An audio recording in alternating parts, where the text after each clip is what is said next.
Սիրելի հայրենակիցներ, կառավարությունը ներկայացնում է ինչպես ավելի արագ ոչնչացնել Հայաստանը ծրագրի բյուջեի 24 թվականի կատարողականը։ Եվ այս ամենը սկսում է մեծարգոյով։ Ինչ մեծարգո։ Այն ամենը, որ անում է այս իշխանությունը մեր երկրի հետ, ընդհանրապես հարգանքի արժանի չէ։ Թուրք-ադրբեջանական տանդեմի առաջ նրանց թուլությունն ու անկայունությունը ինչպես կարող են արժանանալ հարգանքի։ Իսկ կարող է ձեր ասած մեծ արգո բառի մյուս իմաստն է, որևէ ենթամշակույթի ծածկալեզու, գողալեզու, դե տենց ասեք հասկանանք, հատկապես կառավարության ղեկավարի ու նրա կնոջ օգտագործած բառապաշարի համատեքստում։ Այժմ բյուջեի մասին։ Բյուջեի կատարողական այն մասին է, թե ինչպես եք դուք ձեր մեծամասնությամբ երկիրը միտումնավոր տանում անդունդ։ Դուք իշխանության ձեր ճանապարհն անցել եք ոչ թե ազնվությամբ ու սկզբունքներով, այլ ձեր ընտրողներին դավաճանելով, տրված խոստումներին նենք խախտումով։ Դուք համաձայնել եք պաշտոնի դիմաց դառնալ տիկնիկ նրանց ձեռքում, ովքեր ատում են Հայաստանը եւ ձգտում են նրա ոչնչացմանը։ Դուք ամենավատ մղձավանջն եք, որ բոլոր նրանց համար, ովքեր հավատացին ձեր կեղծ խոստումներին։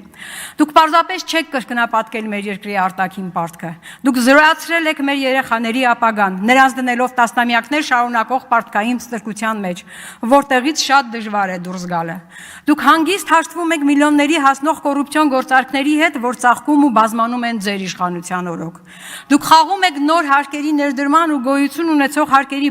բարձրացման քաղաքականությամբ։ Սա պարզապես նախընտրական խոստումների խախտում չէ։ Սա արհամարանք է բոլոր նրանց հանդեպ, ովքեր հավատացին ձեր սուտ խոստումներին։ Սա ժողովրդի թալան է իրականացված պետական կառավարման դիմակի ներքո։ Սա պարզապես սխալ չէ, սա սեփական երկրի տնտեսության սպանություն է։ Դուք ընտրություններից առաջ մի բան էիք խոստանում, իսկ իշխանության գալուց հետո արեցիք ճիշտ հակառակը։ Հիմնավորեմ սկսելով ժողովրդագրությունից։ Հաստատել եք ժողովրդագրական իրավիճակի բարելավման ռազմավարություն, որտեղ գերակայություններ եք հայտարարել ծնելիության մակարդակի աճ, մահացության մակարդակի նվազեցում, սոցիալ-տնտեսական կյանքում ավագ սերնդի ակտիվ ներգրավում, թիրախավորված միգրացիայի ապահովում։ Իսկ ինչ եք արել այս ուղղություններով։ Ասեմ, ամեն ինչ, որ հայ է արտագաղթի Հայաստանից։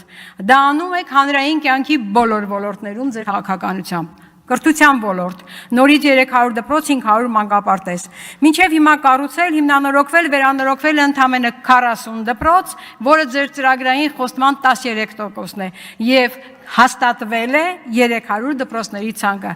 Կատարողականի միայն այս նախադասությունն արդեն հերիք է, որ ԿՊ պատգամավորները հասկանային, որ կառավարությունն իրենց ծաղրում է։ Բայց ամբողջ թիմով ինձ հակադարձելու մի հետաքրքիր բանաձև եք մշակել։ Մինչև 26 թվական գարուն կսարքենք էլի։ Ախր հարցը միայն ծրագրային ձեր խոստումը չի։ Որևէ մեկը նայել եք, թե ինչ է գրված ձեր իսկ կողմից միաձայնորեն ընդունված կրթության մինչև 30 թվական զարգացման պետական ծրագիր օրենքից բխող գործողությունների ծրագրում, ասեմ, խոստացել եք մինչև 23 թվականի ավարտը ունենալ 92 դպրոց, 24 թվականին 175 դպրոց, 26 թվականին 300 դպրոց, լսում եք, սա օրենքի մակարդակով ձեր խոստումն է։ Փաստորեն 23, 24, 25 օրենքի պահանջը չեք կատարել։ Իսկ տիկին նախարարն ինձ ասում է հանգիստ եղեք, մինչև 26 թվական գարուն կկառուցենք։ Դուք եք օրենքը չկատարել, ես անհանգստանալու կարիք չունեմ։ Նույն պատկերն է 500 մանկապարտեզի հարցում։ Հաջորդը խոստացել եք ուսուցիչների կամավոր ատեստավորման ծրագրի արդյունքում հավելավճար ստացող ուսուցիչների մասնաբաժինը հասցնել 26 թվականը մինչև 60%։ Իսկ իրականում այսօրվա դրությամբ ուսուցիչների միայն 20%-ն է ստացել այդ հավելավճարը։ Մեկ տարում 5%։ Այս տեմպերով 16 տարի դեռ պետք է։ Եվ ընդհանրապես, եթե փորձեք այդ օրենքի գործողությունների ծրագրով անցնել այդ տողերով, եւ եթե որևէ մեկին կհաջողվի գտնել 30% գոնե խոստումների կատարում, ինչպես ասում են, հալալա ձեզ։ Հաջորդը, շրջանառության մեջ եք դրել բարձրագույն կրթության գիտության մասին օրենքի նախագիծը, որի կիրարկումից ուղիղ 3 տարի հետո մարզային բուհերը փակվելու են։ Ովքեր կփորձեն հակադարձել, առաջարկում եմ նորից կարդալ կամ լսել իմ այդ թեմայով հիմնավորումները։ Բասամարզերից երիտասարդների կամ մայրաքաղաք կամ այլ երկիր արտագաղթի ապահովում չէ, ինչ է։ Խոսեմ առողջապահության ոլորտից։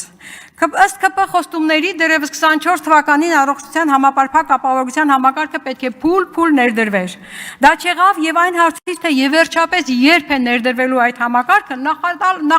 նախարարը փայլուն պատասխան է տալիս։ Հենց որ քննարկումները, նախապատրաստական աշխատանքներն ավարտնեն, մտնի նախագիծը ԱԺ-ն հաստատի, այ դրանից 6 ամիս հետո։ Հրաշալի պատասխան։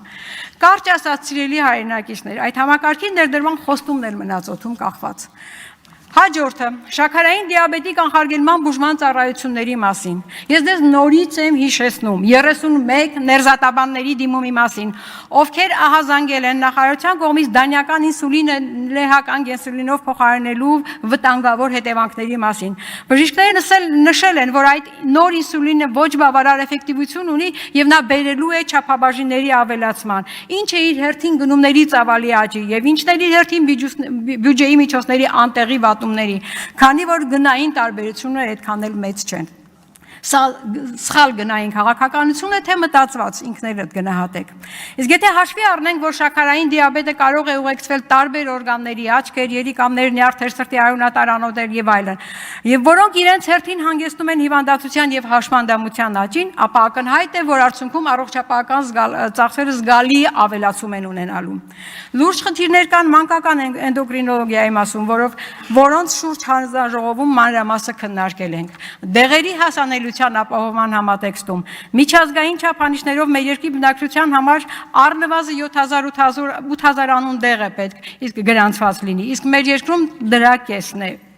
Մեկ այլ իրավիճակ, օնկոլոգիայի ոլորտում մեծ կիրառություն ունեցող հերցեպտինը պետությունը ձեռք է բերում 340,000 դրամով, իսկ հիվանդը կարող է այն ձեռք բերել Մոսկվայից, Ռուսաստանից 160-170,000 դրամով։ Ինչու է գնային նման տարբերություն։ Սա սխալ քաղաքականություն է գնային, թե մտածված։ Այժմ ներգաղթի մասին։ Օրվա իշխանությունները ձեզ խոստանում են խաղաղության համաձայնագիր, ինչը կլինի իրենց ձեռքին մի հաղթաթուղթ առաջիկա ընտրություններում ձեզնից քվեղ կորզելու եւ վերարտադրելու համար։ Իրականում այդ համաձայնագիրը մեր երկիրը թուրք-ադրբեջանական տանդեմին հանձնելու մասին է։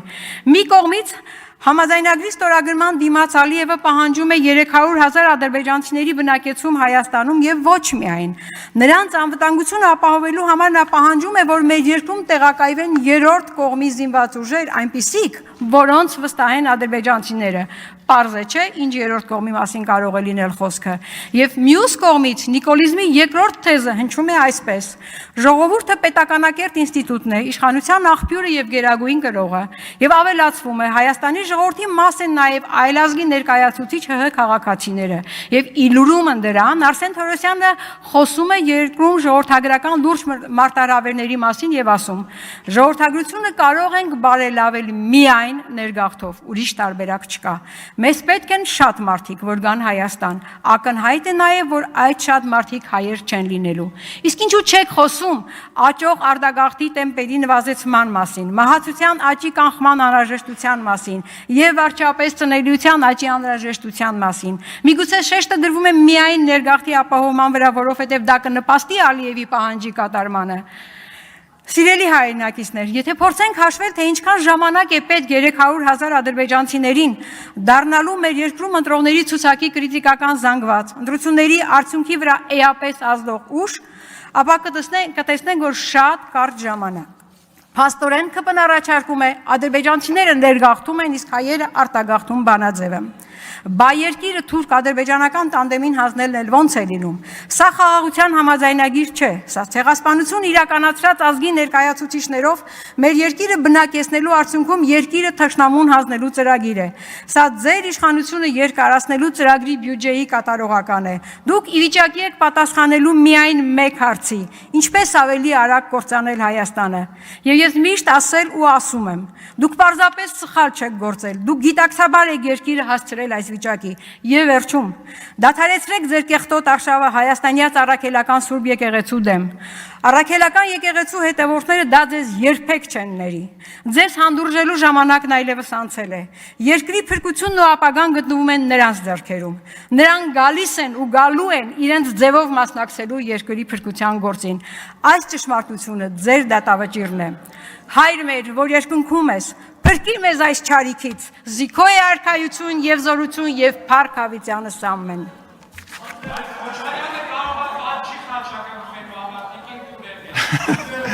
Լրություն դալիչուն, լրություն, չի կարելի, լրություն դալիչուն, լրություն, դաշինքից առնվազն մեկը գիդի հայր մերը, մի մասը առնվազն, գիդի, մի բան արեք,